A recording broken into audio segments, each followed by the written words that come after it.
Pinagpalang araw sa inyong lahat. Ako nga pala si Beans Things at ito ang Season 2 ng How to Go series. So sa video na ito, pag-uusapan natin on how to go to the Archdiocesan Shrine of Nuestra Señora de Guia sa Ermita, Manila, Part 1.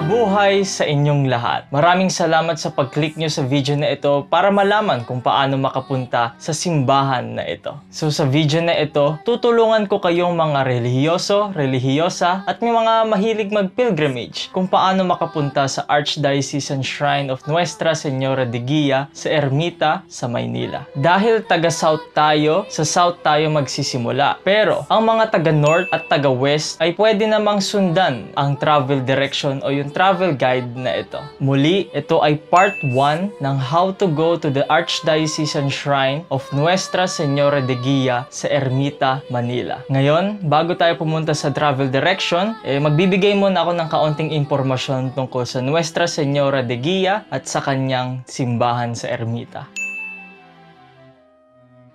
The Feast of Nuestra Señora de Guia or the Our Lady of Guidance is celebrated every May 19. But the original Feast of the Image is celebrated on 18th of December but was moved to its present date May 19 when a rainstorm hit Manila Cathedral on February 1771. Meron dalawang kapistahan ang Nuestra Señora de Guia. Ito yung December 18, yung pinaka-original niya. Kaso nalipat siya sa Mayo 19 o sa May 19. Bakit nilipat sa May 19 ang kapistahan ng Nuestra Señora de Guia? Isa sa mga rason, noong May 19, natagpuan ang pinakamatanda at ang pinakaunang Marian image sa bansang Pilipinas. Ito ang Nuestra Señora de Guia. According to the Annales de la Catedral de Manila, on May 19, 1571, the crew of Miguel Lopez de Legazpi discovered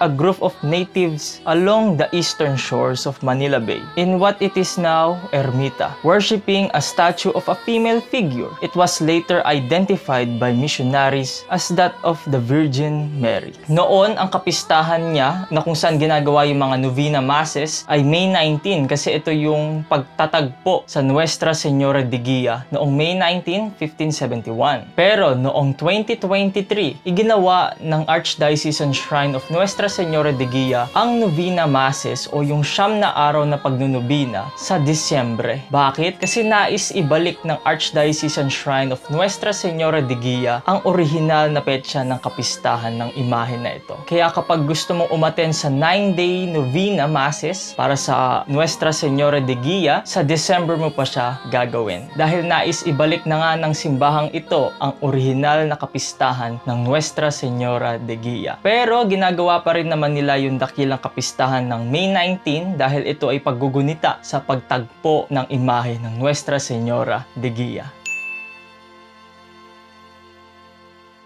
Beans Things, may tanong ulit ako. So dahil laging tinatanong to, itanong ko na rin. Is the Nuestra Señora de Guia a canonically crowned image of the Philippines? Ang sagot dyan, yes!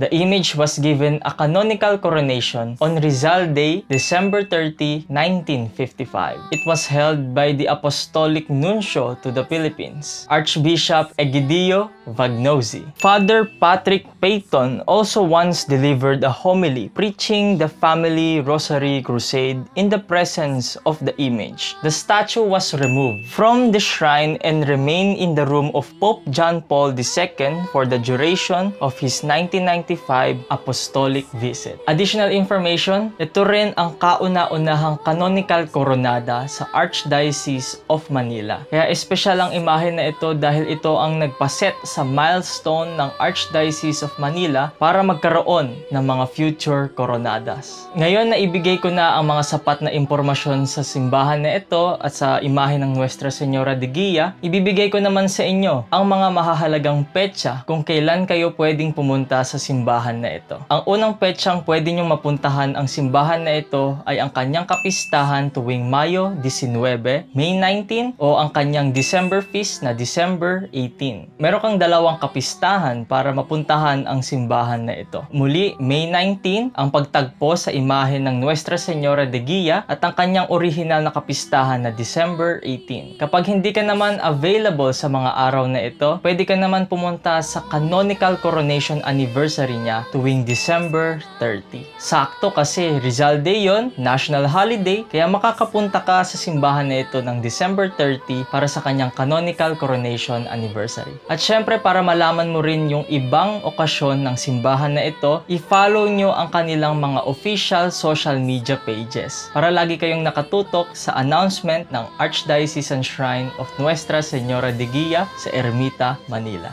Now that's enough information, pumunta na tayo sa directions. Ang una mong gagawin ay pumunta ka sa pinakamalapit na bus station na merong biyaheng LRT Buendia. Dahil taga-South tayo, pupunta tayo sa Pasita para sumakay ng bus na biyaheng LRT Buendia. Kapag ang karatula ng bus o yung sign ng bus ay nakasulat LRT Buendia, sakyan nyo ang bus na iyon. Kung meron naman nakalagay na Ayala MRT, Paseo Glorieta, pwede nyo namang sakyan yon, kaso mas preferable ko kapag ang biyahe ng bus ay LRT Buendia lang ang nakalagay. Dahil hindi na to dadaan ng Ayala at sobrang laking oras ang masasave nyo kasi dediretso to sa LRT Buendia. Kaya kapag meron kang nakitang bus na biyaheng LRT Buendia lang ang nakalagay, sakyan nyo iyon. Ang pamasahe ng bus mula Pasita hanggang Buendia ay 77 pesos. Pagdating mo ng Buendia ay bumaba ka na. Ang bababaan mo sa Buendia ay medyo malapit sa footbridge. Malapit din to sa Chowking at matatanaw mo ang Hill Puyat Station. Ngayon, di ba nakababa ka na? Pumunta ka naman sa highway na kung saan nandoon ang Hill Puyat Station. Pagdating mo sa highway na iyon, meron kang dalawang options na pwede mong gawin.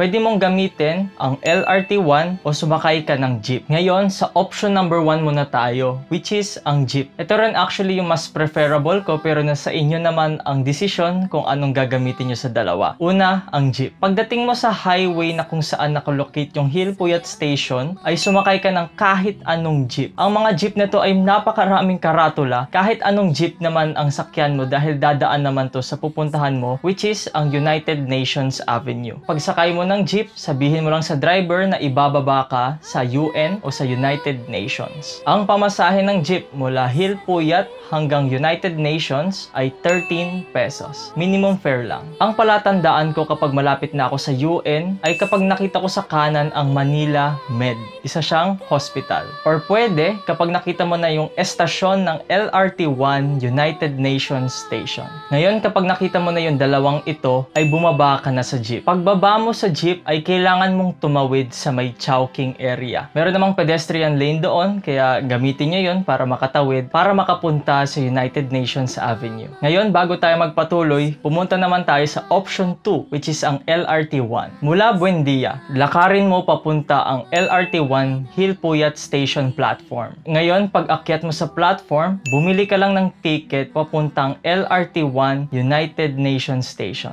Ang pamasahe mula LRT1 Hill Puyat Station hanggang LRT1 United Nations Station ay 20 pesos. Ngayon, pagdating ng tren sa LRT1 United Nations Station ay bumaba ka na. Pagbaba mo sa estasyon ng LRT1 United Nations Station ay pumunta ka lang sa pedestrian lane at tumawid sa kabilang kalsada. Kailangan mong makatawid sa kabilang kalsada dahil kailangan mo pumunta sa United Nations Avenue. So ang lugar na tatawiran mo, palatandaan ay may makikita kang mga tricycle na naghihintay ng pasahero, mga kulay dilaw sila to be exact, at Chowking. Pag nakita mo yon, kailangan mong tumawid. So kapag nag-LRT kayo, doon kayo ibababa, yan, sa tinuturo ko ngayon. Pero kapag nag-jeep naman kayo, pwede naman po kayo dyan bumaba.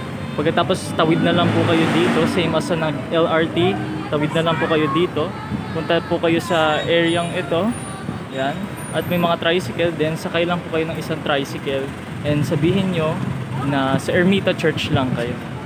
Ngayon, nasa United Nations Avenue na tayo, di ba? Kasi tumawid na tayo. Ang susunod na gagawin mo naman ay sumakay ng kahit anong tricycle. Marami namang tricycle ang nakaabang sa harap ng Chowking. Sakay ka lang sa tricycle na ito at sabihin mo sa driver na sa Ermita Church ka lang ibaba. Ang pamasahe ng tricycle mula United Nations Avenue hanggang Ermita Church ay 50 pesos. Pero kapag marami naman kayo, pwede naman kayong maghati-hati sa 50 pesos. Basta ang buong biyahe ng tricycle ay 50 pesos. Pag sakay mo ng tricycle, ibababa ka naman mismo sa simbahan ng Ermita. Kaya mabilis lang kayong makakapunta sa Archdiocesan Shrine of Nuestra Señora de Guia sa Ermita, Manila. So ganun lang para makapunta sa Archdiocesan Shrine of Nuestra Señora de Guia sa Ermita, Manila.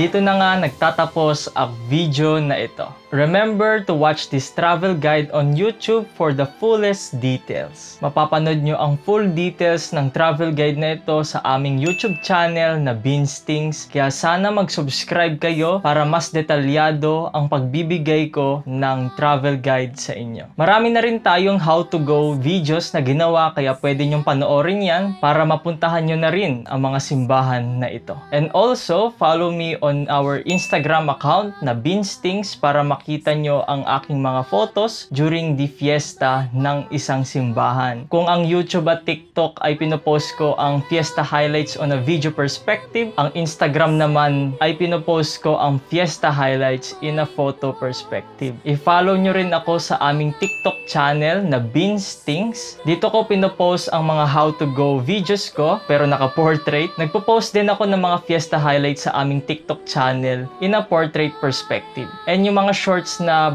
bigla-bigla ko na lang ginagawa, doon ko rin pinopost. Kaya i-follow nyo ako sa aming TikTok channel. So tapos na ang part 1 ng how to go to the Archdiocesan Shrine of Nuestra Señora de Guia sa Ermita, Manila. At ito naman ang mga estampita ng Nuestra Señora de Guia. Para makakuha ng mga estampita na ito, ay pumunta ka na sa simbahan nila sa Ermita. Napakaganda, di ba? Kaya pumunta ka na at gamitin mo ang travel guide na ito para makakuha ng estampita ng Nuestra Señora de Guia. Muli, maraming salamat sa panonood nyo sa video na ito at lagi po nating tatandaan na magdasal bago bumayahe. Muli, maraming salamat at Viva la Virgen!